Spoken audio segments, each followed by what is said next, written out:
Doni ini ngedengar sebuah ketawa. Ya, ketawa ini gak lain dan gak bukan, itu ketawa dari sosok kuntilanak. Doni yang udah paham bahwa ketawa itu bukan dari manusia, dia cuma bisa nunduk, tapi matanya tuh sambil ngelirik kiri dan kanan.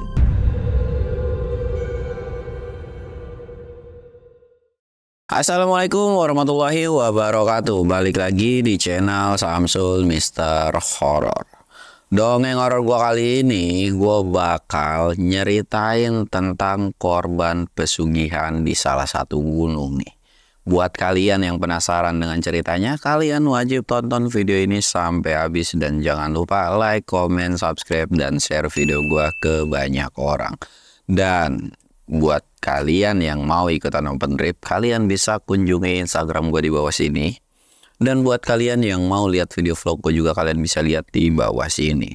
Dan gak usah banyak basa-basi lagi, kita mulai ke segmen donor. Dongeng horor dimulai.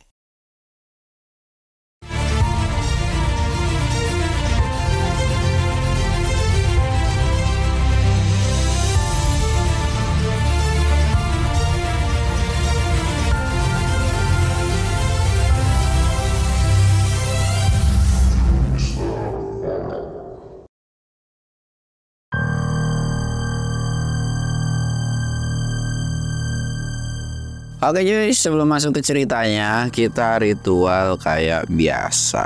Kita sebat good. Jangan lupa ngopi.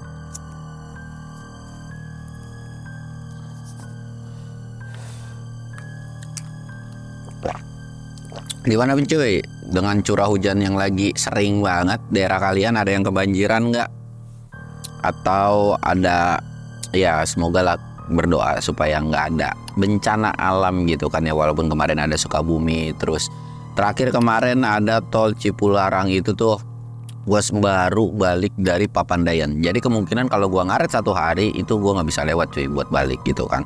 Tapi alhamdulillah, dan semoga nggak ada kejadian-kejadian yang seperti itu lagi. Dan gunung yang di NTB, NTT itu lewat Tobi ya kalau nggak salah, itu juga udah mulai meletus kemarin kan. Dan kita berdoa aja semoga nggak ada korban yang begitu banyak, dan terutama nggak ada yang sampai meninggal lah ya. Kalau masalah bangunan kan kita bisa bangun lagi gitu kan. Dan intinya banyak-banyak berdoa buat saudara-saudari kita yang tertimpa musibah di daerahnya gitu kan. Dan oke, sekarang kita akan nyeritain tentang orang yang pernah mau jadi korban pesugihan. Kita sebut aja namanya Doni. Doni ini seorang pelajar cuy. Bisa dibilang ya nggak ada sesuatu hal yang gimana-gimana dengan si Doni. Tapi ada sebuah kejadian yang dimana si Doni ini mau jadi korban pesugihan nih cuy. Awal mulanya Doni ini baru pulang dari sekolah. Biasanya ketika pulang sekolah ya paling makan, ya paling main gitu-gitu aja kan. Ketika dia main, jadi mau ke satu tempat dia pergi main, ketemu papasan dengan satu orang yang bisa dibilang orang ini adalah orang paling kaya di kampungnya. Ya entah di kampungnya, entah sama kampung sebelah, kagak tahu lah gitu kan. Orang paling kaya ngedeketin si Doni, kayak nyapa gitu kan. Mau kemana Don? Wah mau kesini aja pak, mau main. Oh gua ada perlu nih sama lu, bisa ngobrol sebentar nggak gitu kan. Dengan senang hati ya Don itu nurut gitu, karena memang si orang kaya ini bisa dikatakan nggak pernah neko-neko, nggak ada yang namanya punya riwayat jahat. Dan memang orang ini pun dermawan cuy, atau baik banget gitu kan, karena dia sering rutin ngasih kayak santunan ke fakir miskin dan sebagainya lah. Pokoknya orang paling pertama yang ngebantu lah, kita sebut aja namanya Orkai gitu ya, kita singkat, karena memang dari si penulis ini nggak boleh disebutin pakai inisial dan sebagainya, takut ada yang sama gitu kan, jadi kita panggil aja Orkai gitu kan. Nah si Orkai ini ngajak ngobrol si Doni, yang dimana pada intinya Orkai ini minta bantuan atau minta temenin sama si Doni. Ya nanti kalau mau nemenin, nanti bakalan diupain atau dikasih duit gitu kan. Doni itu kan seneng-seneng aja gitu. Cuman Doni ini bilang lah, kalau misalkan di hari-hari biasa ya nggak bisa gitu Pak, karena kan dia sekolah. Nah orang kayak ini pun bilang ya nggak perlu di hari biasa, hari pas dimana lu libur aja gitu kan. Nah cuman si Orkai ini mulutnya itu kayak pinter lah, yang dimana jangan bilang-bilang sama orang tuanya, takutnya ngerasa nggak enak, apalagi anaknya disuruh cari cuan gitu kan. Dan disitu pun Doni tanpa pikir panjang pun kayak, oh iyalah mungkin kayak begitu kan. Tapi Doni juga memastikan bahwa pekerjaannya ini adalah nggak berbahaya gitu kan, maksudnya nggak terlalu capek. Dan si Orkai ini pun bilang, kita enggak kok, lu cuma nemenin gua doang buat naik gunung doang. Sebetulnya gua udah ada teman, tapi ya berhubung karena memang si orang tersebut ada halangan. Pokoknya banyak banget alasan lah, intinya sampai si Doni ini percaya gitu kan. Ya setuju-setuju aja pada saat itu. Nah pada saat itu pun Doni pun kayak ngerasa, wih naik gunung nih, akhirnya gue kesampean juga. Apalagi sama si Orkai ini gitu kan, otomatis semua pasti udah disiapin gitu. Nah setelah dari obrolan panjang itu, si Orkai ini pun bilang, besok lu pulang sekolah, kita jalan ya. Dia bilang kita beli perlengkapan, beli alat-alat dan sebagainya buat lu. Emang gak apa-apa nih dibeliin? Iya gak apa-apa. Pokoknya benar-benar dimanisin banget lah gitu kan. Singkat cerita keesokan harinya Doni ini kayak langsung pergi sesuai dengan apa yang sebelumnya diperintahkan gitu kan. Pergi belanja-belanja. Ya Doni ini sebenarnya nggak milih ya, tapi lebih ke lu mau ini nggak, terserah aja deh gitu kan. Akhirnya dibeliin. Nah setelah belanja itu kan pulang ke rumah, sedangkan belanjaan itu kan dibawa kan ke rumahnya. Nah ketika sampai di rumahnya itu pun sempat ditanya sama si kedua orang tuanya, yang dimana, wih lu belanja punya duit dari mana? Tapi si Doni bilang dari tabungan dan sebagainya gitu, karena Doni pun ngerasa nggak enak kalau harus bilang ini tuh dibeliin orang lain. Ya takutnya namanya orang tua kan punya pikiran yang negatif gitu, takut gimana-gimana.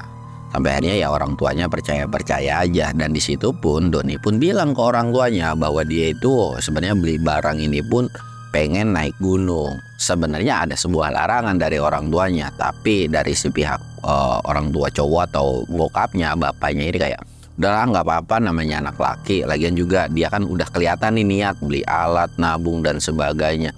Berarti dia juga udah punya persiapan. Memang gunung itu nggak bisa sembarangan. Tapi kalau udah ngeliat dari gelagat bocahnya udah niat, berarti dia juga udah persiapan. Jadi nggak apa-apa, yang penting naiknya jelas dan sebagainya gitu kan. Akhirnya dijelasin juga sama si Doni, yang kurang lebih Doni pun berbohong sama orang tuanya bahwa dia itu naik sama temen-temennya, ramean lah pada intinya. Akhirnya kayak ngebuat orang tuanya itu rasa khawatirnya itu udah hilang coy.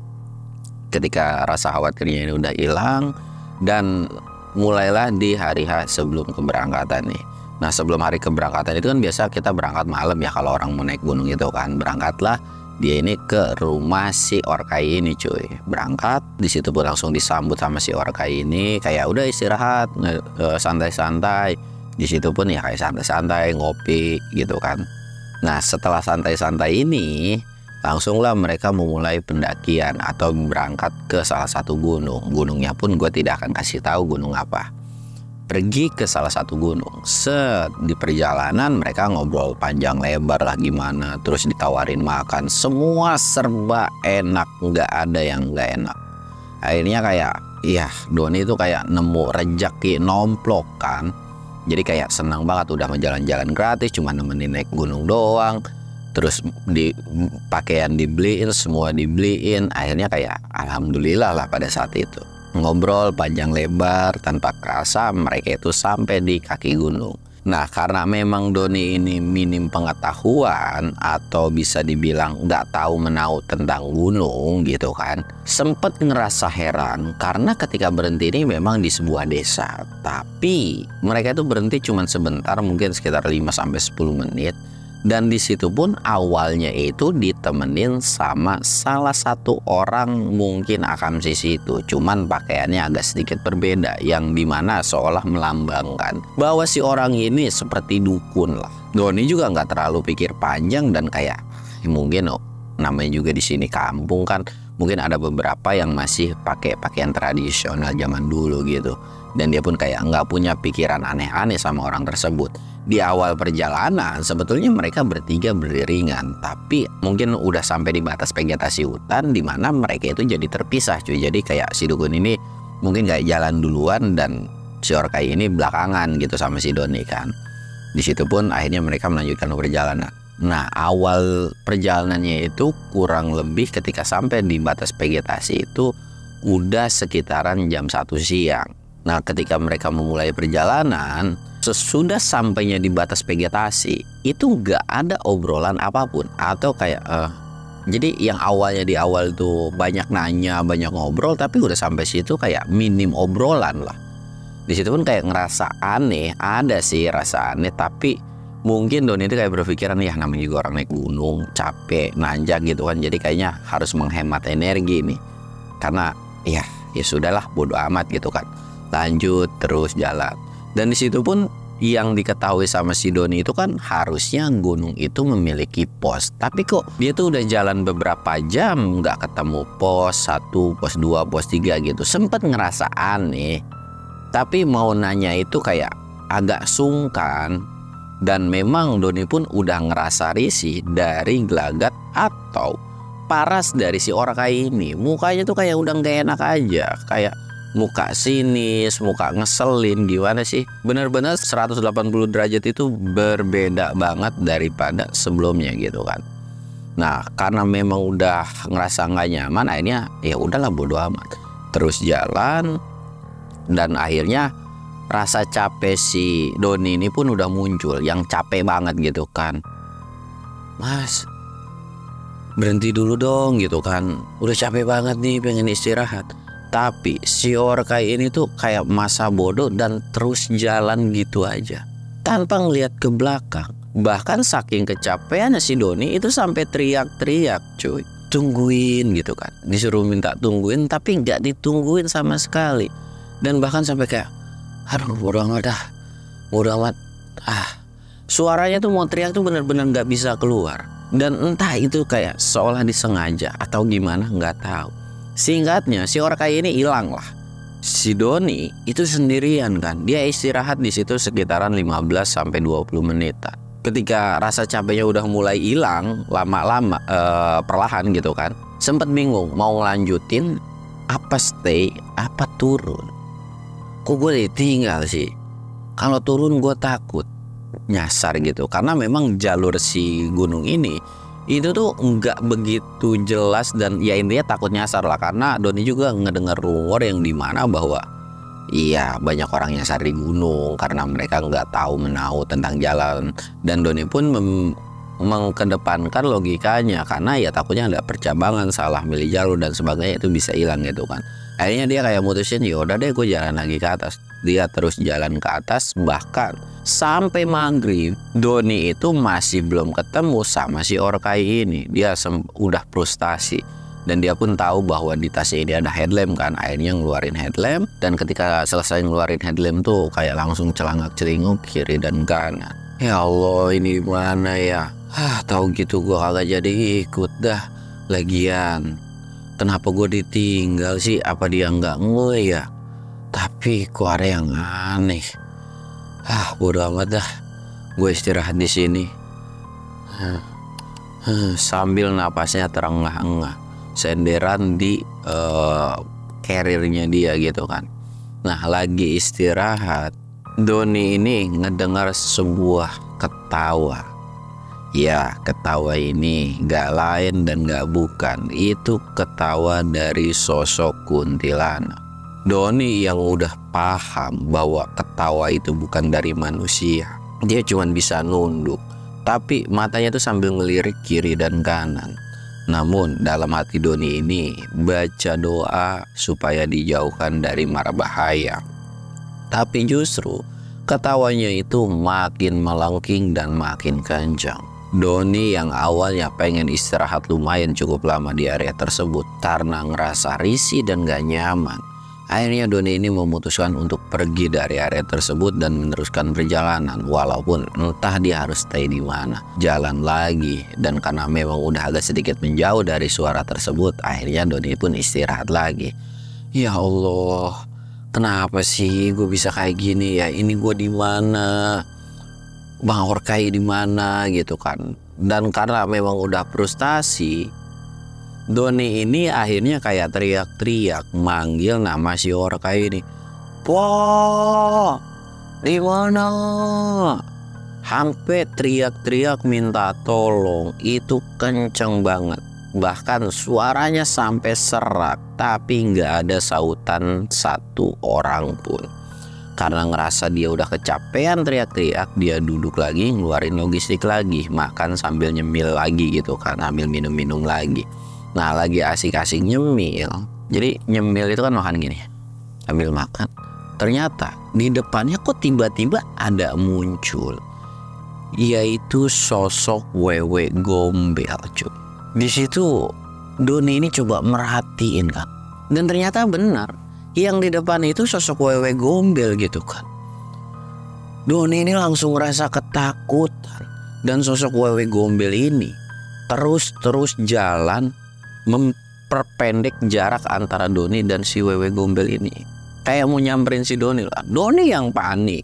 Dia pun gak menghiraukan masalah tasnya nih. Jadi benar-benar ditinggal dan lari. Entah kemana tujuannya pada saat itu. Yang intinya lari buat menghindari sosok si wewe gombel ini. Lari sekencang-kencangnya dan dia selalu nengok ke belakang. Sosok itu masih ngikutin atau enggak. Dan ketika Doni mulai sadar bahwa sosok ini udah nggak ngikutin, dia istirahat sambil napasnya terengah-engah. Dan tanpa disadar, Doni pun ngerasa, di mana? Semua hutan, vegetasinya jauh berbeda dari hutan sebelumnya. Doni ngeliat kiri kanan. Dan ketika lagi ngelirik kiri kanan, ada beberapa sosok mata merah memandang ke si Doni. Doni mulai panik kan, mulai ketakutan lagi. Doni pun lari sekencang-kencangnya buat menghindari sosok tatapan mata itu, cuy. Terus lari.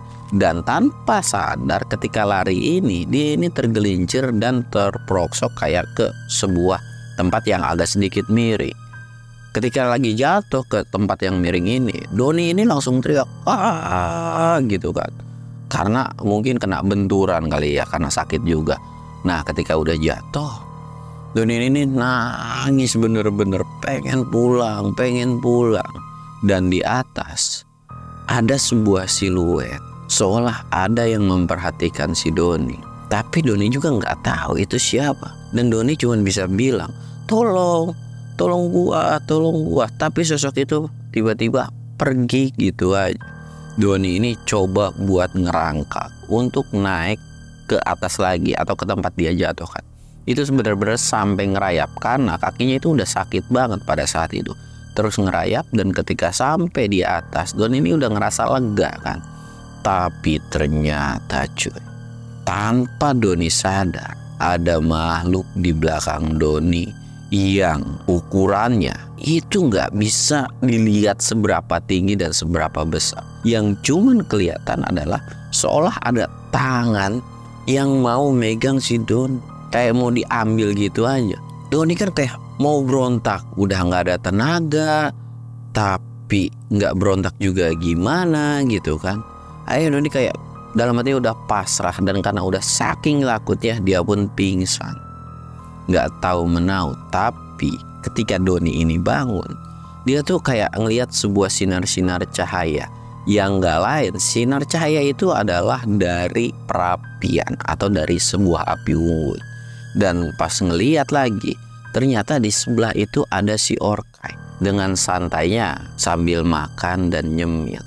Manusia itu nggak ngomong sepatah kata pun, tapi Doni ini kan langsung nyamperin dan alhamdulillah gitu kan. Tapi Orkai itu diem aja. Dan ketika ngelihat pun ada sebuah keanehan yang dimana si Orkai ini tuh mukanya itu pucat, tatapannya kosong dan benar-benar jauh berbeda. Doni itu sempat ngebrigiding ngeri kan, tapi ini jauh lebih aman ketimbang dia harus sendirian. Dia tuh cuma diem doang sambil diem di sebuah perapian tersebut. Tiba-tiba si Orkai ini tuh langsung bangun. Ketika si Orkai ini nyamperin si Doni, mungkin pikiran si Doni mau nanya atau mau apa gitu kan. Tanpa disadar, si Orkai ini justru ngeluarin sebuah tali yang dimana si Doni ini diikat cuy. Doni bahkan sampai mulutnya dilakban dan ada sebuah kata-kata.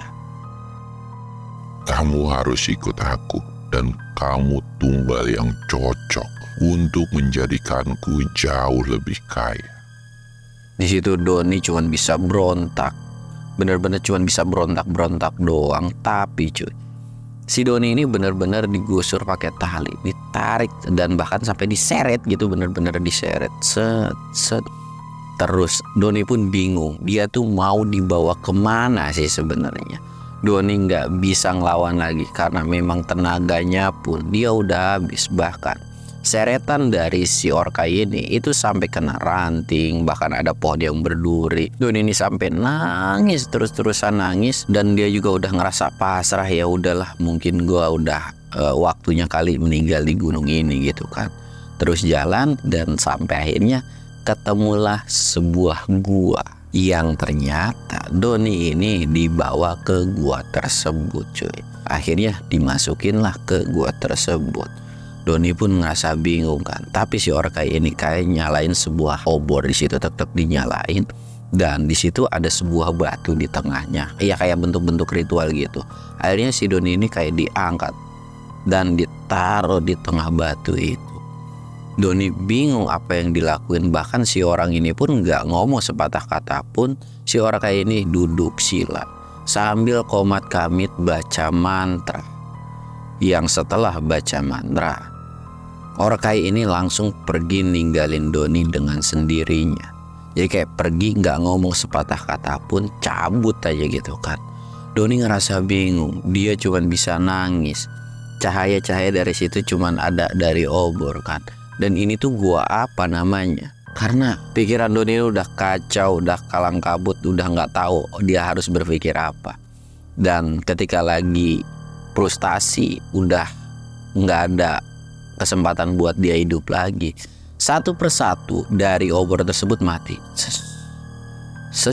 Bahkan sampai terakhir nyisa satu obor. Nah, ketika sisa satu obor ini, itu kelihatan sebuah siluet.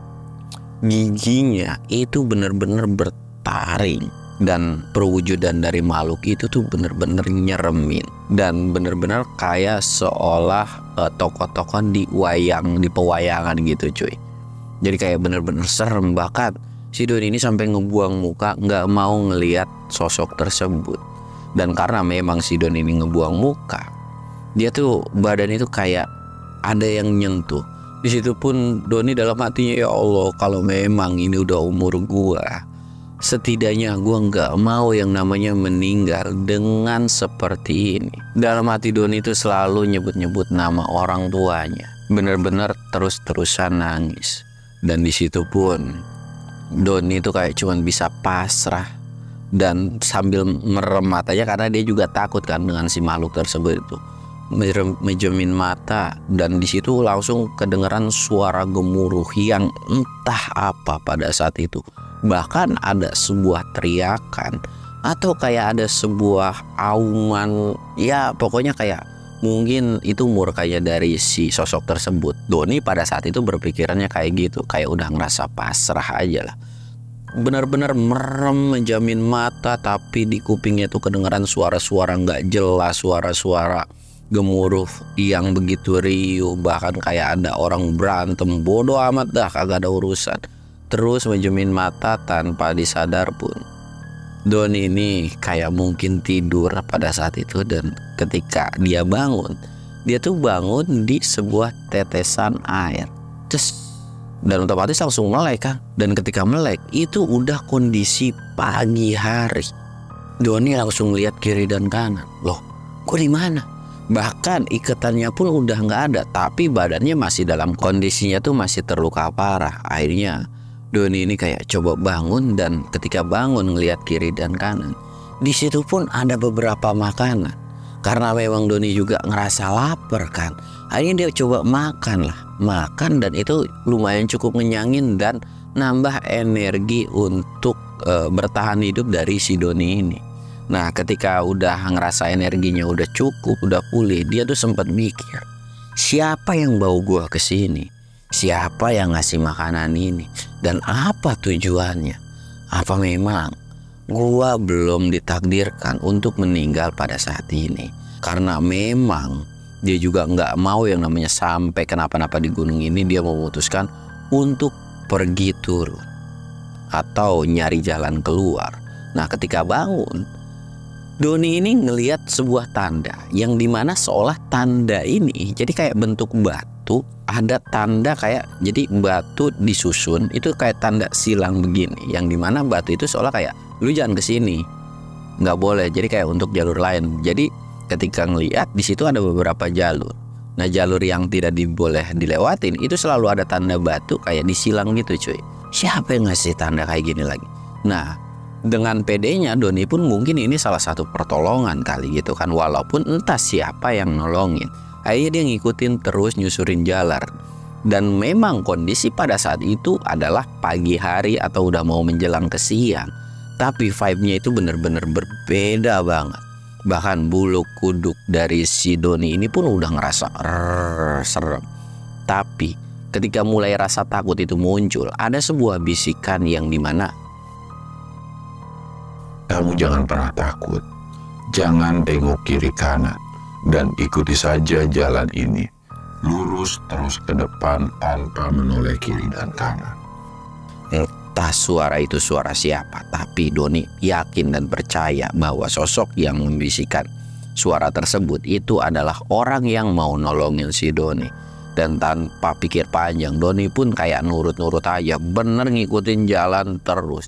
Bahkan di kirinya sempat ada suara teriakan manggil-manggil nama Doni. Tapi Doni ini kayak enggak ngegubris atau masa bodoh lah, gua akan berfokus jalan lurus ke depan, terus lari. Bahkan ketika jalan itu sempat ada sosok yang kayak yang megang, ya seolah badannya pun mendadak berat seketika. Tapi Doni ini masa bodoh dengan gangguan-gangguan tersebut. Dan singkat ceritanya, alhamdulillah tuh cuy, akibat dari jalan petunjuk jalan itu, Doni ini bisa keluar dari gunung tersebut.